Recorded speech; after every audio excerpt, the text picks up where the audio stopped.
कहानी के शुरुआत में हमें रास्ते में जाते हुए दो बसेस को दिखाया जाता है। उस बस में बहुत सारी फीमेल स्टूडेंट्स होती हैं, जो वे सभी अपने क्लास के लिए जा रही होती हैं। उन्हीं में से एक का नाम मित्सुको था, जो दिखने में काफी प्यारी थी। वो अपनी नोट्स बुक में कुछ लिख रही होती है। तब उसकी फ्रेंड्स उससे कहने लगती हैं कि क्या तुम हर वक्त लिखती रहती हो? क्या मिलेगा इस तरह की नोट्स बनाने से? यहाँ देखो सभी लोग एंजॉय कर रहे हैं, तुम भी क्यों नहीं करती? ये कहकर उसकी फ्रेंड उसकी नोटबुक को छीन लेती है और उसका पेन नीचे गिर जाता है। और वो अपना पेन उठाने के लिए जैसे ही झुकती है, तभी हम देखते हैं कि उस समय कोई चीज बहुत तेजी से आती है और उस लड़कियों के साथ उन दोनों बसेस को आधे पर से ही काट देती है, जिसकी वजह से सारी की सारी लड़कियां दो हिस्सों में कट जाती हैं। इसी के साथ जैसे ही मित्सुको ऊपर उठती है, तब यह देखकर काफी हैरान हो जाती है कि यह क्या हो गया। अब क्योंकि वो नीचे पेन लेने के लिए झुकी थी, इसीलिए बच गई थी। यह देखकर बहुत ज्यादा डर जाती है और बस से उतरकर भागने लगती है। यहाँ पर हमें पता चलता है कि इन सभी को काटने वाली चीज कुछ और नहीं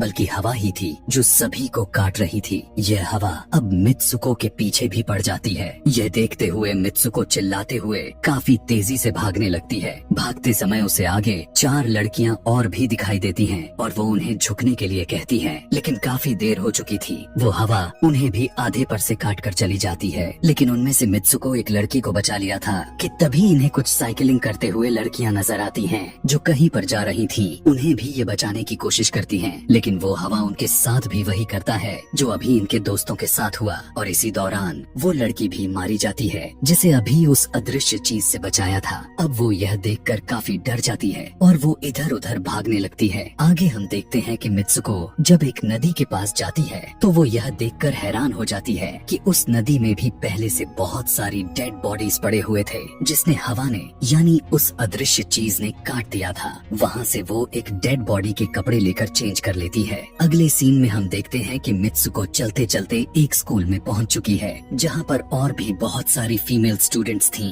उनका यूनिफॉर्म मित्सुको के यूनिफॉर्म से काफी डिफरेंट था। यानी यह भी था कि वो तो उनके स्कूल के स्टूडेंट तो नहीं थी कि तभी एक लड़की मित्सुको के पास आती है और उससे कहने लगती है कि तुम कैसी हो। दरअसल देखा जाए तो वो लड़की उसकी बेस्ट फ्रेंड थी, लेकिन मित्सुको उससे पूछती है कि क्या तुम सच में मेरी बेस्ट फ्रेंड हो, क्योंकि उसे कुछ भी समझ में नहीं आ रहा था कि उसके साथ हो क्या रहा है। वो काफी सदमे में थी। यहाँ पर हम यह भी जान पाते हैं कि मित्सुको और उसकी बेस्ट फ्रेंड काफी ज्यादा एक दूसरे को प्यार करती हैं कि तभी वहीं पर तेज हवा चलती है और मित्सुको डर कर बिल्डिंग के अंदर चली जाती है। उसकी बेस्ट फ्रेंड को कुछ भी समझ में नहीं आ रहा था कि ये हो क्या रहा है। वो मित्सुको से पूछने लगती है कि तुम इतना ज्यादा कांप क्यों रही हो और इतना ज्यादा डरी क्यों हो, तुम्हें हो क्या गया है। तब मित्सुको अपने बेस्ट फ्रेंड को सब कुछ बता देती है कि किस तरह से एक हवा का झोंका आया और उसके स्कूल के सभी स्टूडेंट्स को काट कर चली गई। यह सुनकर उसकी दोस्त उसे विंडो के पास ले जाकर उसकी हाथ बाहर निकाल कर कहने लगती है कि ये देखो, ये बस हवा है और कुछ नहीं। यहाँ पर मित्सुको के दिल को कुछ शांति मिलती है और इसे लगने लगता है कि शायद ये मेरा ख्वाब ही हो सकता है। जिसके बाद मित्सुको का बेस्ट फ्रेंड अपने दो और दोस्तों को लेती है और क्लास को बंद करने का प्लान बनाती है। जैसे ही ये चारों क्लास के बाहर जाने के लिए निकलने ही वाली होती हैं कि तभी वहाँ पर उनकी टीचर आ जाती हैं और उन्हें देख लेती हैं, लेकिन वो चारों वहाँ से भाग जाती हैं। वे चारों भागते भागते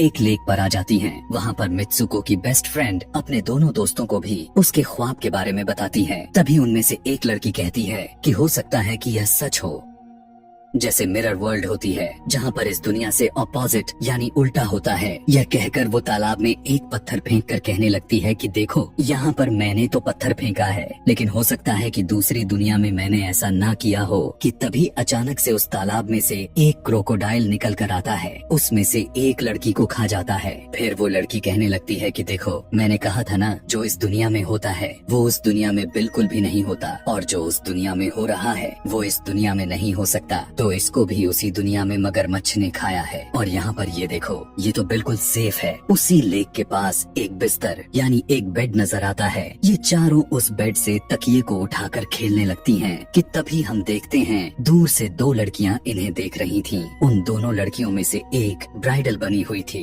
क्योंकि ये दोनों लड़कियां आपस में एक दूसरे से शादी कर ली थीं। जिसके बाद उनमें से एक फ्रेंड बताती है कि हमें कुछ ऐसा करना होगा जो उस दुनिया में इम्पॉसिबल हो, क्योंकि हमारे हमारे किस्मत तो पहले से लिखी जा चुकी है, लेकिन हम इसे बदल भी सकते हैं। जिसके बाद ये सभी लड़कियां अपने स्कूल में वापस आती हैं और नेक्स्ट लेक्चर लेने के लिए क्लास में चली जाती हैं कि तभी मित्सुको देखती है उसके पास एक तकिया पड़ा हुआ है। अब जैसे ही वो इस तकिए को उठाने के लिए नीचे झुकती है कि तभी उसकी टीचर पूरे क्लास में गन से फायर करने लगती है। और जैसे ही मित्सुको उस तकिए को उठाकर ऊपर देखती है तो उसके क्लास की सभी लड़कियां मारी जा चुकी होती हैं। और यहाँ पर एक बार फिर वो बच जाती है, जैसे पिछली बार अपने ड्रीम्स में बच गई थी। मित्सुको की टीचर उसके पास आकर कहती है कि तुम्हारी हिम्मत कैसे हो गई, इस क्लास को बंद करने की, तुम्हारा भी मरना तय है। कि तभी उसी वक्त दो लड़कियां और आ जाती हैं और मित्सुको को बचाकर वहाँ से भागने की कोशिश करती है, लेकिन एक दूसरी टीचर वहाँ पर आकर उन दोनों लड़कियों को मौत के घाट उतार देती है। अब जितने भी स्टूडेंट्स की जान बच गई थी, मित्सुको उनके साथ बाहर भागने लगती हैं, लेकिन स्कूल की सभी टीचर्स उन सभी लड़कियों पर फायरिंग करने लग जाती हैं। अब यहाँ पर फायरिंग के दौरान सभी लड़कियाँ जैसे ही वहाँ से बाहर आती हैं, तो यहाँ पर हवा उन्हें काट देती है। यहाँ पर अब मित्सुको यहाँ पर एक बार फिर से अकेली रह जाती है और वो वहाँ से भागकर क्राउड एरिया से होता हुआ पुलिस स्टेशन में जाती है। वो वहाँ पर सब कुछ बताने लगती है। उसकी यह बात सुनने के बाद पुलिस वाली लड़की उससे कहती है कि लेकिन तुमने स्कूल वाली कपड़े तो नहीं पहने हुए हैं। और जब वो उसके सामने एक मिरर को रखती है, तब मित्सुको उस मिरर में देखती है कि वो तो एकदम से बदल गई होती है और लोग उसे मित्सुको के नाम से नहीं बल्कि उसे किसी और नाम से बुला रहे थे। यहाँ पर हमें पता चलता है कि उसकी शादी होने वाली थी। तब वही पुलिस ऑफिसर उसे उसकी शादी के लिए लेकर जाती है। यह देखकर आसपास के लोग उसे कॉन्ग्रेचुलेशंस दे रहे थे। अब जैसे ही वे सभी उसे लेकर चर्च पहुँचते हैं तो मित्सुको को बेस्ट फ्रेंड भी वहीं पर मौजूद होती है। मित्सुको उससे पूछने लगती है कि यह सब मेरे साथ क्या हो रहा है। तब उसकी दोस्त उससे कहती है कि अभी खामोश रहो, हम अभी किसी के कंट्रोल में हैं। बस जैसा मैं कहूँ तो तुम वैसा ही करो। और यह कहते हुए वो उसका वेडिंग ड्रेस पहनाती है और उसे वहाँ जाने के लिए कहती है। अब जैसे ही वो अपनी मैरिज सेरेमनी के लिए आगे बढ़ती है तो वहाँ की सभी लड़कियाँ उसका मजाक उड़ाने लगती हैं। यह देखकर उसकी बेस्ट फ्रेंड एक एक करके सभी को मारना शुरू कर देती है। जिसके बाद जैसे ही मित्सुको आगे बढ़ती है तो उसके ग्रूम की जगह एक ताबूत खड़ा हुआ नजर आता है। उस ताबूत को खोले जाने पर एक बड़ा पिग बाहर निकल कर आता है। मित्सुको उसे देखकर काफी ज्यादा डरने लगती है और एक टूटी हुई बोतल से उस पर अटैक कर देती है। जिसके बाद मित्सुको और उसकी बेस्ट फ्रेंड चर्च से भागते हुए बाहर आ जाती हैं। यहाँ गेट पर भी दो लड़कियाँ इन्हें रोकने की कोशिश करती हैं, लेकिन मित्सुको की बेस्ट फ्रेंड इन्हें मारकर वहाँ से भाग जाते हैं। उधर मित्सुको दूसरी तरफ भाग रही थी क्योंकि अब उसे लगने लगा था कि उसके साथ कुछ ज्यादा ही गलत हो रहा है। आगे जाने पर एक और मिरर में खुद को देखती है तो वो एक बार फिर से खुद को बदला हुआ पाती है। अब जिस जगह पर मित्सुको थी वहीं पर रेस हो रही थी कि तभी उसके पास कुछ लड़कियां आकर उससे कहने लगती हैं कि तुम तो बहुत अच्छी रेसर हो, खड़ी क्यों हो, भाग क्यों नहीं रही। और जब वो भागना स्टार्ट करती है तब वो खुद में काफी एनर्जी फील करने लगती है। जिसके बाद मित्सुको रेस जीतने की पूरी कोशिश करने लगती है। भागते समय उसे अपने डेड फ्रेंड्स भी नजर आती हैं जो कुछ वक्त पहले उसके स्कूल में मारी जा चुकी थी। कि तभी उसी वक्त उसकी बेस्ट फ्रेंड भी आ जाती है। तभी ये दोनों नोटिस करती हैं कि वही पिग और वो औरतें जिन्होंने इनको चर्च में रोक रही थी वो सभी इन्हीं के तरफ आ रही थी। भागते समय कुछ लड़कियां मित्सुको से कहने लगती हैं कि इस दुनिया से बाहर चली जाओ। इसके बाद हम आगे देखते हैं कि मित्सुको भागते भागते एक सुनसान अंधेरी जगह पर आ जाती है। वहीं पर कुछ स्टूडेंट्स नजर आती हैं जिन्होंने यूनिफॉर्म पहना हुआ था। वो सभी लड़कियां मित्सुको से कहने लगती हैं कि हम सभी मरे हुए हैं और तुम्हें भी मार देंगे। लेकिन तभी मित्सुको की बेस्ट फ्रेंड वहाँ पर आकर उस लड़की को मारकर वहाँ से मित्सुको को भगा ले जाती है। मित्सुको की बेस्ट फ्रेंड उसे अपना नाम जोर जोर से पुकारने के लिए कहती है, जिस पर मित्सुको अपना नाम जोर जोर से लेने लगती है। इसी के साथ मित्सुको अपना असली रूप में वापस आ जाती है। उसकी बेस्ट फ्रेंड उसे अपना हाथ दिखाते हुए कहती है कि प्लीज मेरे हाथ में जो वायर लगी हुई है उसे बाहर खींच दो ताकि मैं इस दुनिया से बाहर जा सकूं। लेकिन मित्सुको को डर भी था कि कहीं यह वायर खींचने से उसकी जान न चली जाए। और क्योंकि मित्सुको अपने बेस्ट फ्रेंड को काफी ज्यादा प्यार करती थी इसलिए वो ऐसा नहीं करना चाहती थी, लेकिन ज्यादा उसे फोर्स करने पर वो उसकी वायर्स खींच देती है। वायर खींचते ही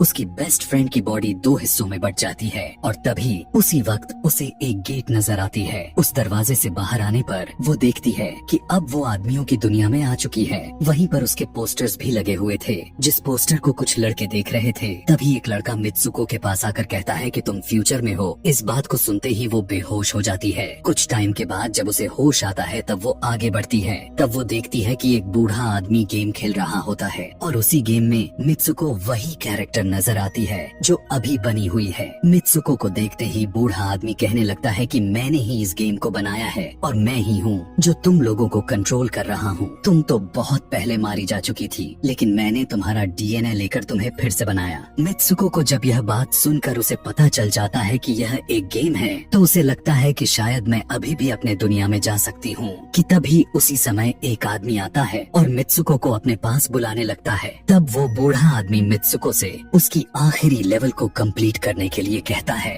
वो आगे बढ़ने लगती है कि तभी मित्सुको को अपने दोस्त की कही हुई बात याद आ जाती है कि अगर हम इस दुनिया में कुछ ऐसा करेंगे जो दूसरी दुनिया में इम्पॉसिबल हो तो तुम इस गेम से बाहर आ जाओगी। और इसी के साथ वो इस आदमी का गला दबा देती है और कहने लगती है बस करो हमारे साथ खेलना। यह कहकर मित्सुको उस बूढ़े आदमी की छड़ी को उठाकर अपने पेट में घुसा देती है, जिस वजह से उसकी मौत हो जाती है। और यहाँ पर हम देखते हैं कि बूढ़ा आदमी यह सोच भी नहीं सकता था कि मित्सुको ऐसा कुछ कर सकती थी और इसी के साथ उसकी डेस्टिनी पूरी तरह से चेंज हो जाती है। वो इस दुनिया में यानी गेम में तो मर चुकी थी, लेकिन असली दुनिया में वो अभी भी जिंदा थी। आगे हमें ये भी दिखाया जाता है कि मित्सुको के बाकी के कैरेक्टर्स भी किसी न किसी वजह से अपने आप को मार लेते हैं और अब वे सभी गेम का पार्ट नहीं थे। अगले सीन में हमें मित्सुको को बर्फीले जगह पर लेटा हुआ दिखाया जाता है और अब वो अपने रियल वर्ल्ड में आ चुकी थी। और इसी के साथ यह दिमाग घुमा देने वाली कहानी यहीं पर खत्म हो जाती है। आगे और भी ऐसे ही एक्सप्लेनेशन मूवीज देखने के लिए कमेंट में नेक्स्ट लिखना ना भूलें। Thanks for watching.